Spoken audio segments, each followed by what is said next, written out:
Welcome to the Slop Temple. We pray this video helps. You start by preparing the system. Make sure you run as administrator and that your GPU drivers are current because Directx detection relies on driver data. Once done, press Win+R to open, run, and type dxdiag.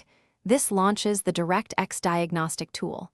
You'll immediately see the Directx version listed on the System tab, which confirms installation. If you need specific features, note the Sound and Display tabs. Those show feature levels and driver dates, which matter for compatibility.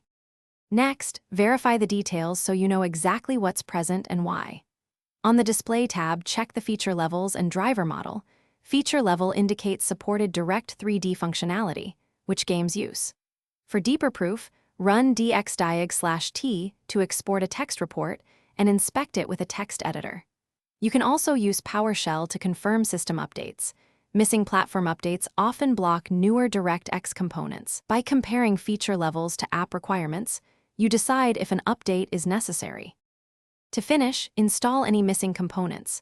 Run the Directx web installer or install the redistributable that your app requires, and make sure Windows Update has applied platform patches.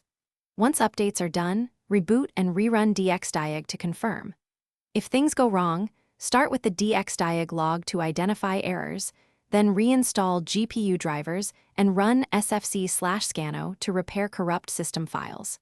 If you still see problems, check for conflicting overlays or antivirus blocking installer access and retry. Thanks for watching. Consider subscribing if we helped you.